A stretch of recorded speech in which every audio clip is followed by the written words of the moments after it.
요한복음 1장 29절을 한번 띄워줘 보실까요?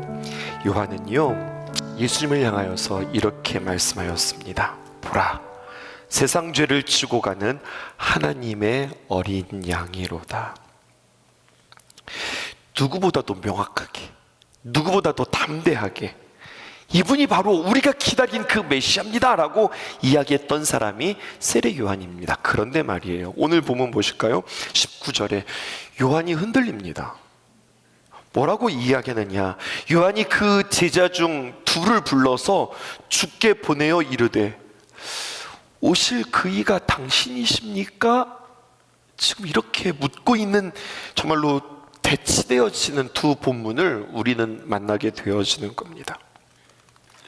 아니, 전에는 분명 담대하게 확신에 차서 이분이 바로 우리가 기다렸던 그 메시아입니다 라고 이야기했던 그 세례 요한 그 자신이 이제는 감옥에 갇히자 우리가 기다렸던 그 메시아, 그 예수님이 맞나? 의심하면서 제자들, 자신이 지금 갇혀있기에 자신이 확인할 수 없어서 자신의 제자들을 불러다가 그 예수님이 맞습니까? 라고 묻는 이 대목을 우리는 만나게 되어지는 겁니다. 나 예수님을 위해서 이렇게 살았는데 내 처지가 이게 뭐야? 나 예수님을 위해서 이렇게 뜨겁게 전했던 사람인데 내가 감옥에 갇혔다고? 어떤 자신의 상황과 처지에 대한 갈등과 의심이 아닙니다, 여러분. 그건 아닙니다. 이미 자신의 외침과 선포 속에 자신은 각오하고 있었어요. 내가 이렇게 외치면 성하지 않겠다, 자신이 알고 있었습니다. 그런데요, 여러분, 그에게 있어서의 갈등은 바로 무엇이냐? 자신의 처지와 그리고 자신의 상황에 대한 갈등과 의심이 아니라 자신의 외침과 선포에 대한 갈등이었고 의심이었습니다. 세례 요한이 기대했던 예수님, 기대했던 메시아 상이 있었거든요. 첫 번째, 그의 눈이 흔들렸습니다. 왜 그랬을까요? 예수님에 대하여서 부분적으로만 이해했어요.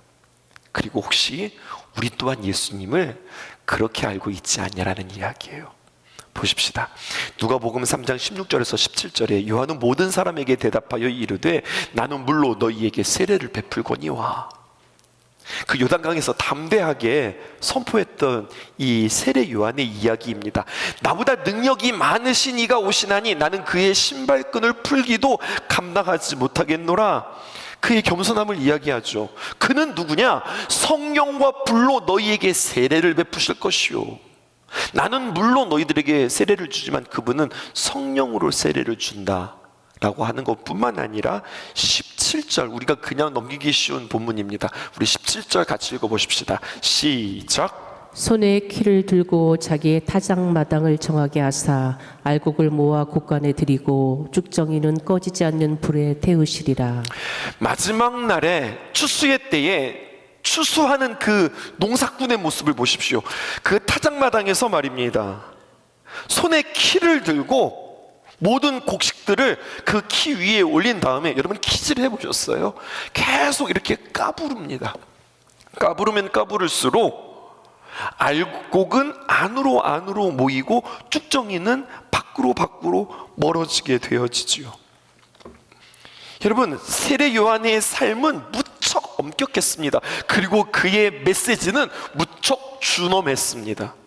세례 요한이 기대했던 메시지, 메시아, 그건 바로 무엇이냐? 키를 가지고 까부르는, 키와 쭉정이를 불사르는 그러한 심판의 메시아였다고요.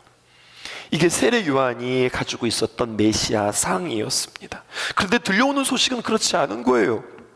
자신의 기대와 전혀 다른 겁니다. 헷갈립니다. 혼돈에 빠지기 시작했습니다. 그리고 혼돈에 빠지는 것뿐만 아니라 그는 실망했습니다. 여기서 우리는 질문을 해봅니다. 세례 요한이 예수님에 대해서 오해한 거예요? 잘못한 거예요? 그렇지 않습니다. 그 예수님 맞습니다. 그런데 문제가 있어요. 세례 요한의 이해는 그 예수님에 대해서 부분만 안 거예요. 전체를 다 안 것이 아닙니다. 여기에 문제가 있는 거예요. 그런데 보세요, 그렇게 주님에 대하여서 부분적으로 알고 주님에 대해서 눈 멀었던 그 세례 요한, 그를 대하시는 예수님을 오늘 여러분들에게 소개하고 싶은 거예요. 그의 의심, 그의 무지함을 이해하시고 용납하시고 그를 책망하시는데 부드럽게 책망하시고 그리고 그에게 축복하시는 이야기가 성경에 기록되어져 있습니다. 예수님께 세례 요한에 던진 질문은 이것입니다. 당신이 맞습니까? 당신이 메시아입니까? 아니면 우리가 또 다른 메시아를 기다려야 합니까? 이것에 대해서는 의심하지 마라. 내니 의심하지 말라. 내가 맞다. 예수님이 이렇게 말씀하지 않으세요. 또 네가 그렇게 의심이 많으냐? 네가 그렇게 보지 못하느냐? 그렇게 그 세례 요한을 꾸짖지도 않습니다. 또 네가 생각하는 그런 메시아 아니야 라고 정확하게 단호하게 답을 주지 않습니다. 그리고 놀랍게도 예수님께서는 이렇게 하십니다. 무엇이냐? 말씀이 육신이 된 예수님의 응답을 좀 보세요. 그렇게 예수님에 대하여서 오해하고 있는 이 세례 요한에게 예수님께서 어떻게 반응하는가 보세요. 이게 22절과 23절입니다. 예수께서 대답하여 이르시되 너희가 가서, 여기서 말하는 너희는 누구냐면 세례 요한이 보냈던 제자들을 말하는 거예요. 너희가 가서 보고 들은 것을 요한에게 알리되, 너희들이 지금 보고 있는 것, 너희들이 들은 것, 너희들이 느끼고 있는 것들을 가서 이야기해. 뭡니까? 맹인이 보며, 못 걷는 사람이 걸으며, 납병 환자가 깨끗함을 받으며, 귀먹은 사람들이 들으며, 죽은 자가 살아나며, 가난한 자에게 복음이 전파된다 해라. 그리고 23절, 누구든지 나로 말미암아 실족하지 아니하는 자는 복이 있도다. 이 말을 다른 말로 표현하면 이런 겁니다. 내가 누구인지 내 입으로 설명하지 않을게. 내가 누구인지, 내 마음이 어떤지, 내가 누군지 내가 나의 입으로 증명하지 않을게. 너 세례 요한의 제자들이지 너희들이 무엇 보았니? 세례 요한에 가서 너희 두 눈으로 본 거, 너희들이 직접 귀로 들은 거, 그거 전해라. 예수님은요, 자신의 존재를 자신의 입으로 설명하지 않으셨어요. 자신의 삶으로 증명하셨습니다. 우리가 수요일마다 요나 이야기 만나고 있잖아요. 여러분, 요나도 갈등했어요. 요나의 마음이 어려웠어요. 요나가 니느웨로 가고 싶지 않았습니다. 근데 어쩔 수 없이 하나님께서 끌어 심지어 태풍 보내시고 그리고 물고기 보내시고 난리 법석 끝에 어쩔 수 없이 그가 딱 떨어졌는데 가기 싫었던 그 니느웨에 딱 도착하게 되었어요. 인저는 순종하지 않을 수 없었어요. 순종해야 해요. 근데 어떻게 순종합니까? 하는 둥 마는 둥. 진짜 하기 싫다. 진짜 하기 싫다. 근데 하라고 하니까 내가 죽을 뻔했으니까 순종하는데 어떻게 순종하느냐? 그냥 허투루 하는 거예요. 니느웨에 가서 하나님의 말씀을 전하기는 전하는데 어떻게 전하느냐? 3일이면 망한다. 3일이면 망한다. 속으로든 망하든지 말든지. 그래서 3일이면 망한다. 목소리라도 크게 이야기했을까요? 하라고 하니까 하는 건데 그의 마음은 정말로 하고 싶지 않은 마음으로 3일이면 망한다, 3일이면 망한다, 마치 앵무새처럼, 마치 틀어놓은 녹음기가 계속해서 재생되어지는 것처럼 그렇게 외칩니다. 그리고 요나의 마음은 바라고 있어요. 뭐를 바라고 있습니까? 잘 듣지 못하고 니들이 망했으면 좋겠다. 이게 요나의 마음이었다고요. 그런데요, 그 요나의 기대와는 달리 그렇게 그냥 대충 전했던 하나님의 말씀이었는데 그것을 듣고 니느웨 백성들이 가슴을 치며 옷을 찢으며 그들이 회개합니다. 그리고 성경은 그 니느웨 백성들이 회개했대요. 여기에 초점을 맞추지 않고 요나에게 초점을 맞춥니다. 무엇입니까? 요나에게 하나님이 어떤 하나님이신지 다시 가르쳐주고 그의 생각을 교정해 주시는 하나님의 모습을 우리는 요나서를 통해서 만나는 거예요. 똑같습니다, 여러분. 세례 요한이 예수님을 바라보는데 어떻게 바라보았느냐? 심판의 메시아로 바라보았다니까요. 그리고 그는 그 심판의 메시지를 전했던 사람입니다. 불이 임하기를 원했습니다. 그런 세례 요한에게 예수님께서는 자신의 사역을 증거하시고 그의 생각을 고쳐주시고 교정해주세요. 요나 이야기, 세례 요한의 이야기, 공통부모 여러분들 찾으실 수 있으시겠어요? 하나님께서 이 요나의 불충분한 이해를 교정시켜 주시고 확장시켜 주시고, 예수 그리스도께서 세례 요한의 불충분한 이해를 교정시켜 주시고, 그리고 그의 시선을 확장시켜 주시는 이야기입니다.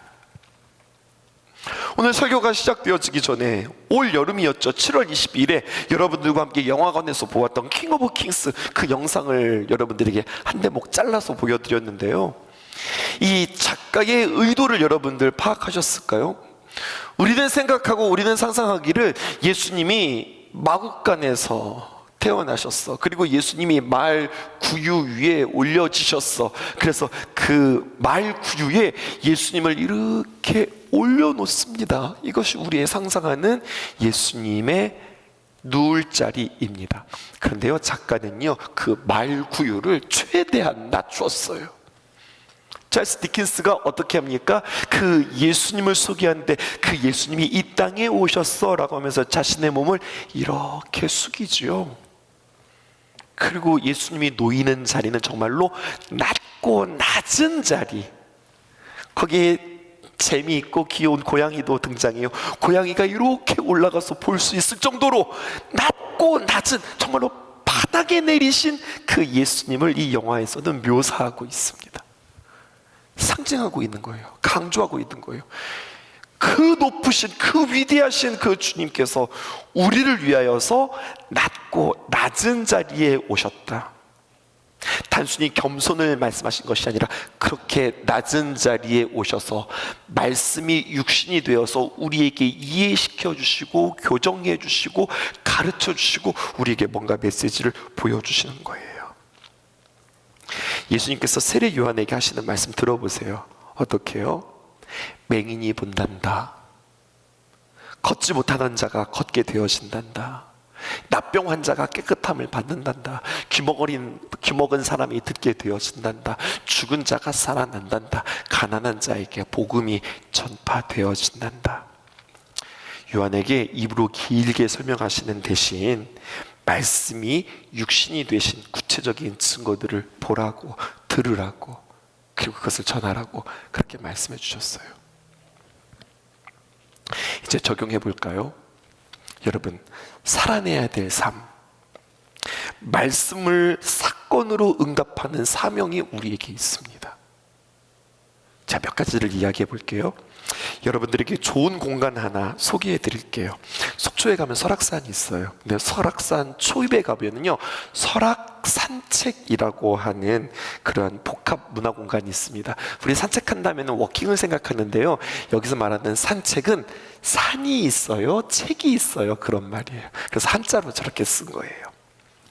설악산에 가면 케이블카 있죠. 우리가 케이블카에 돈 내고 타잖아요. 그러니까 그 케이블카의 법인인 설악문화재단이 운영하는 복합문화 공간인데요, 그렇게 케이블카를 통하여서 얻어진 수입 창출을,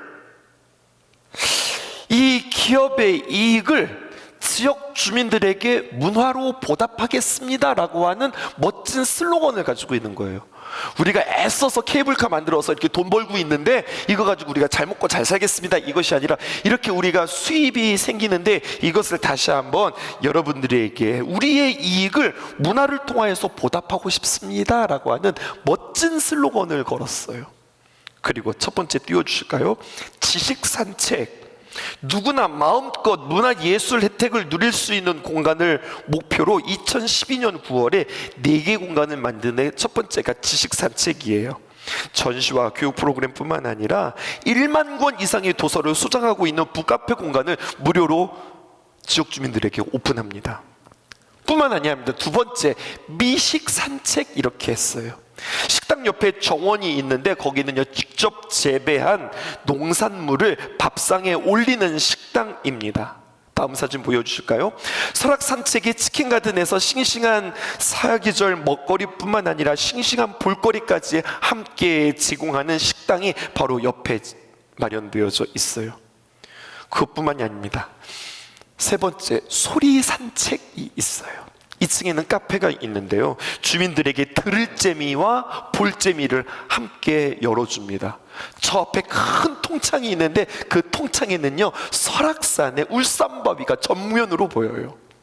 그리고 이 공간에는요, 오전에는 명품 스피커 진공관 앰프를 통해서 클래식을 틀어주고, 그리고 오후에는 재즈를 편안하게 감상할 수 있고, 또 이곳은 전망이 좋아서 사계절 울산바위를 다 볼 수 있는 공간을 그들에게 제공하면서 맛있는 커피를 제공해요. 물론 이 커피는 돈 주고 사 먹어야 돼요. 우리 장로님들과 어제 여기 다녀왔잖아요. 그리고 네 번째, 문화 산책입니다. 작품성을 갖춘 다양한 장르의 무료 공연을 개최하고 최신 방음시설을 겸비한 음악 연습실, 세미나실을 신청서만 작성하면 누구나 다 무료로 사용할 수 있는 이러한 공간들을 제공하는 거예요. 뭡니까? 이 이야기를 하고 싶은 거예요.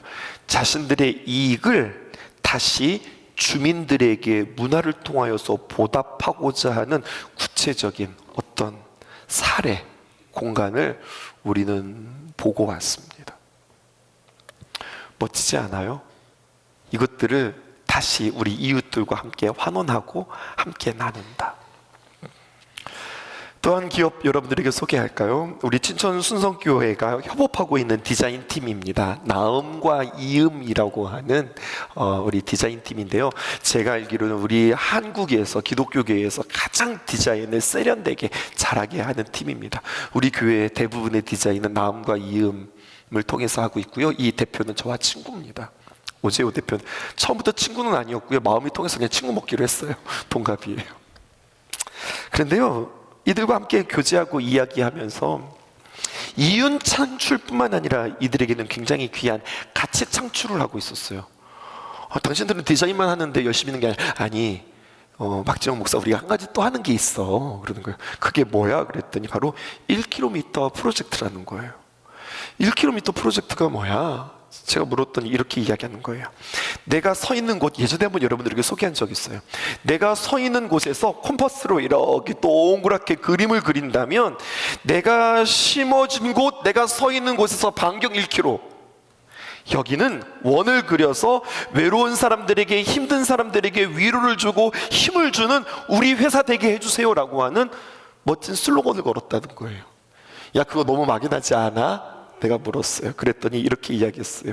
이러한 꿈들이 있었고, 그리고 기도하면서 살피다 보니까 회사 1km 반경 안에 강남 드림빌 베이비박스가 설치되었다는 것을 발견하게 되었대요.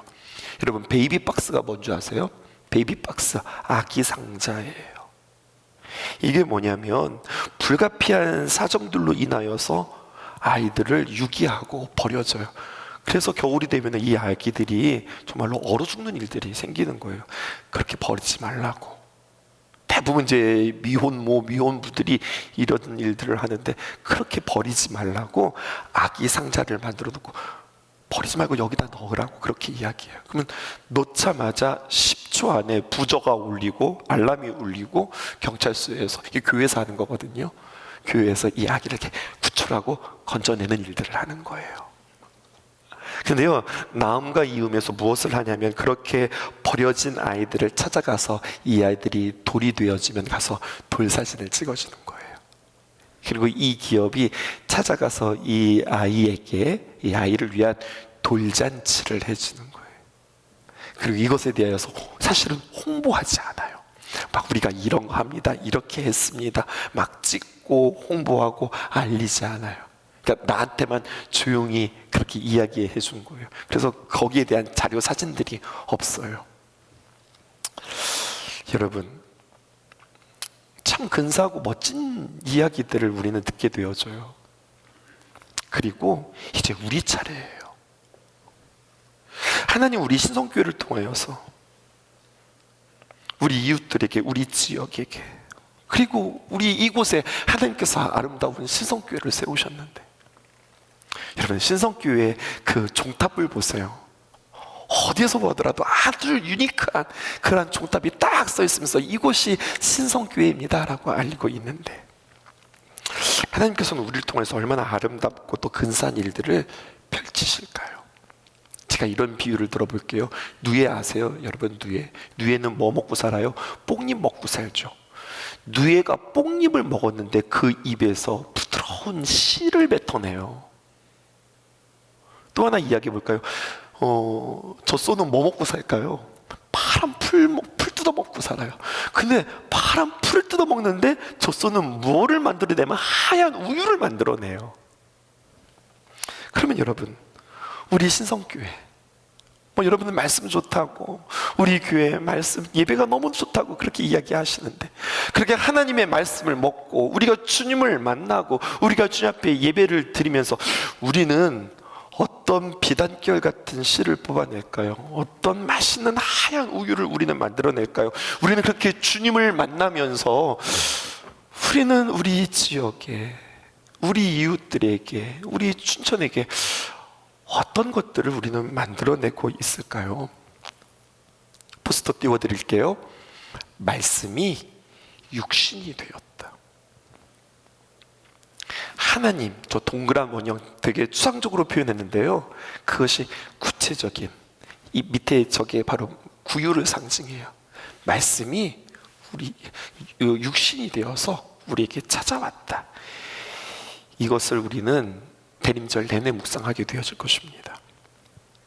말씀이 육신이 되었다고 하는 이 구절이 얼마나 감격스럽고 소중한 말인지요.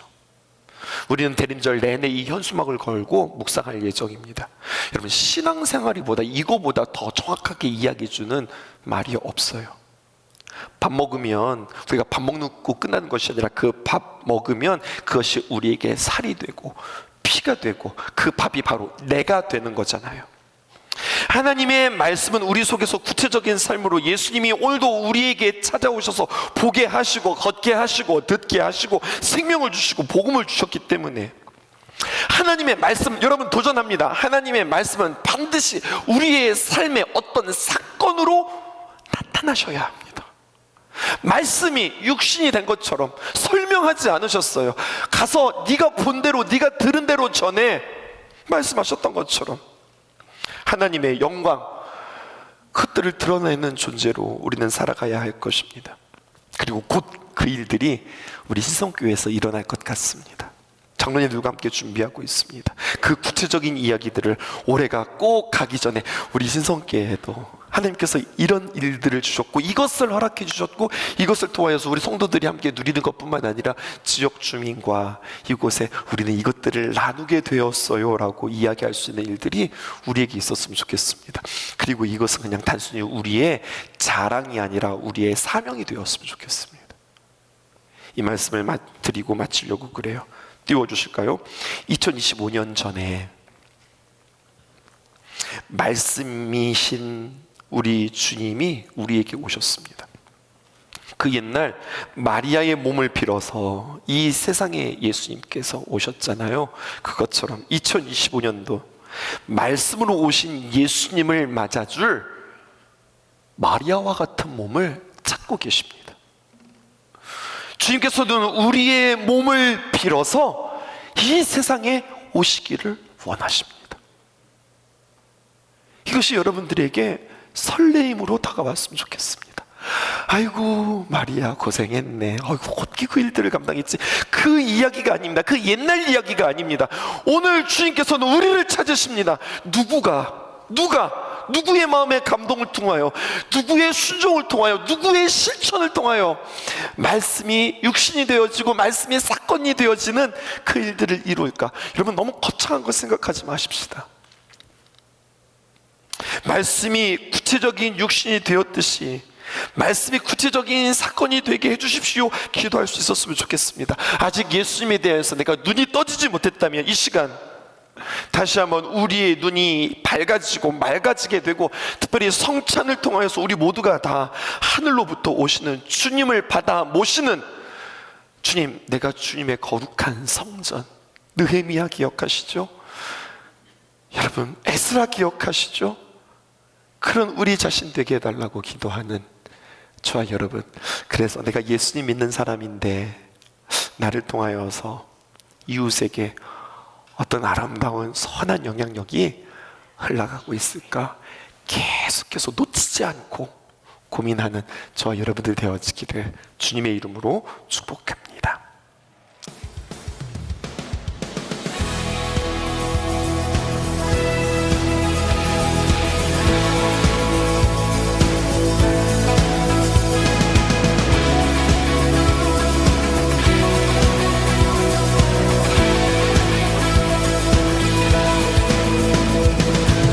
말씀이 육신되어 이 땅에 오신 예수, 모든 어둠 이기고 영원한 생명 되신 하늘의 통치자, 이 땅에 임하셨네.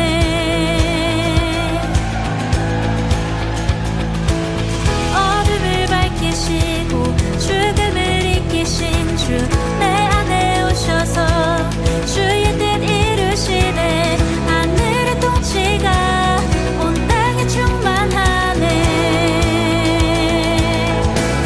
주님의 영광 내게 임하네. 주의 성령 날 이끄시네. 주의 말씀이 날 찾아오셔서 다스리시네. 온 땅 비추시네.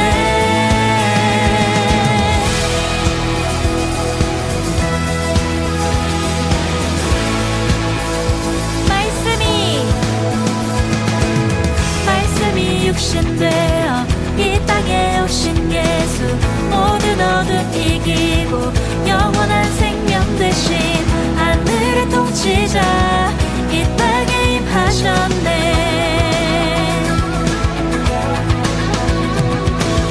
어둠을 밝히시고 죽음을 이기신 주, 내 안에 오셔서 주의 뜻 이루시네.